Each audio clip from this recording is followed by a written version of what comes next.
Hindi po nila dinanas yung hirap namin magkapatid.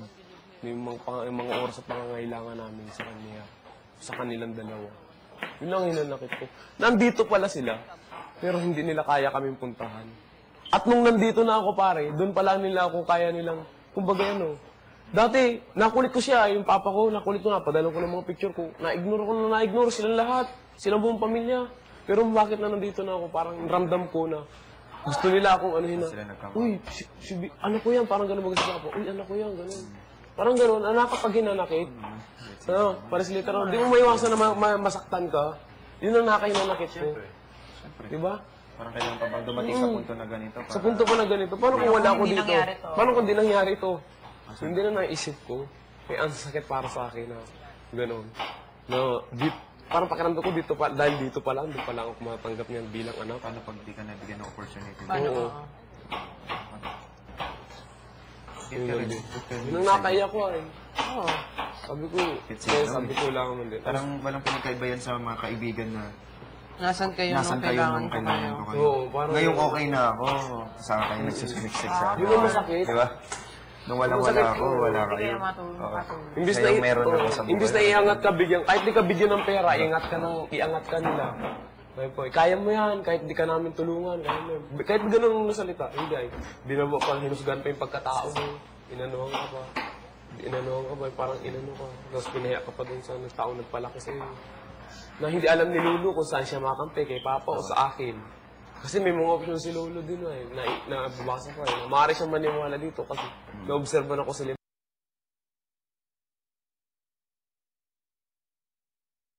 na inano ko, pero sa akin naman, alam ng Diyos ang totoo at pinasa Diyos ko na lang.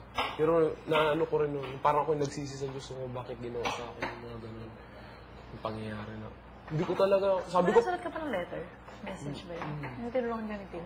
Tinulungan ako ni Tim. Siguro dahil dun ko na basa din yung papa ko. Kaya sabi ko, dito nang nagano. Ayaw niyang tumanggap. Tama sa amin pa rin. Tama din yung sinasabi ni Kuya na may anak niya sa aso. Oo. Pinaprotect mo rin. Pinaprotektohan. Yeah, at least, oo. Alam ba niyo? Alam. Mga anak ko. Ano ko nun sabi ng lolo, ang alam ng mga anak, pero wala pang isip. Siguro palaki ng palaki. Na ano na ako. Uy, huwag ka na pumunta dito. Parang nataguan ako. Ayaw nila akong Siguro sinikret niya sa family niya. Ayaw. Anong yan, Kuya? Lalo pa yung kapatid mo, di pa niya alam. Oo, sabi nga sa akin ni Kuya. Oo. Si Bruda, hindi niya alam, no? Ang alam niya, ang nanay tatay niya, yung lola niya. Oo. Ang alam ni Bruda talaga. Ang tawag niya kay Lula, mama Yun ang mahirap, no? Na yun ang kahit itong nangyari na ito, hindi alam ni Bruda. Kahit pupunta namin kay Papa, hindi alam ni Bruda. Hindi namin inasabi kasi baka may mangyari sa buhay niya. Yun ang ayaw na ayaw namin. Na sinekreto namin yun. Pero dahil dito, nailabas na, napapanood dito ni Bruda, baka, hindi ko siya masisi kung magalit siya sa akin. Oo naman, syempre. Pero may isipan din niya na yun, sa kapakanan din niya. Yun ang naiyak ko. Ayaw kong humantong sa gano'n na magalit sa akin kapatid ko. Gano'n, hindi ko kaya yun. Huwag naman sa Alam niyo naman na mahal mo siya. Hindi ka naman nagkulang din ako. Kaya nga niya. Pero siyempre marami siyang tanong na hindi ko nasagot. Oo, kaya nga diba sabi Kagaya nung anong itsura ni Papa na sa mga panahon Dapat- ko kay Kuya. Gano'n. Dapat- Yung mga oras na yun. by the time na tanongin ka ni Bruda ng tanong na yon, may sagot ka na. At yung mga picture na yun, Simula yung ka iba, na may mga picture akong kasama si Papa, tinago ni Lula yun. Kasi baka makita ni Bruda. Oo. Yun. Pag nakita ni Bruda yun, magkatanong na naman yun. Magpalatanong yun. Eh, dapat mas maging malakas ka kasi. Alam mo pa kung ano sabi niya kay Bruda? Oh, Bakit daw pinagdala daw namin ang apelido niya yung kay Bruda? Kasi hindi daw niya anak yun. Anak daw ni Mama sa ibang lalaki yun. Ay, obvious naman. Tingnan mo yung itsura. Hindi ang magkasabi ng totoo nun, ang mama mo. Kung sinong totoong ama. Di Bruda. Yun ang tama. Kasi ang babae, ang magkakaalam kung saan siya Ang nabuntis. gulo ng buhay ko.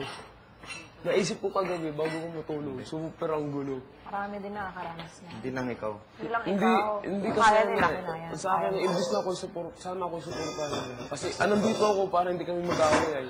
Gusto ko lang malaman na mahal na mahal ko siya, ganun. May hinanakit, aminin ko, may hinanakit ako sa kanya, sa kanilang dalawa. Oo, hindi Gusto mong naman wala advice, yun, kasi, syempre, matagal silang nawala sa akin, may mga hinanakit ako para sa kanila. Bigil, gusto mong advice? Ganun ako advice sa'yo. Kung gustuhin mo. Una sa lahat, dasal ka na lang sa Panginoon. Ang pangalawa, huwag kang papasok ng bisyo. Dahil lang dyan sa problema. Dati ako'y nagloko na rin sa buhay. Dahil pinagdaanan ko lahat yan. Kaya alam ko Talagang- kung anong mangyari. Sinabi ko nung ako yung ano ko sa sarili ko eh. Talaga nagloko ako eh.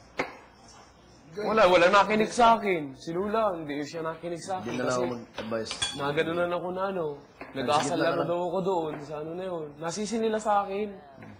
Yung dumating sa parte na yun, nasisi nila sa akin na gano'n. Pero maswerte pa rin Hindi ko tayo. sila masisi Pinapasok kasi tayo yun ang dito. nasabi ng ibang tao. Kuya Roy, yun ang nasabi ng ibang tao. Ang sakit para sa akin. Kahit sila Lula, hindi ko na rin sila matakbuhan ng mga oras na yun. Oo, wala akong matakbuhan. Ayoko naman sabihin sa kapatid ko kasi ayoko naman na bata pa siya, madanasan niya na kagad yung nadanas ko.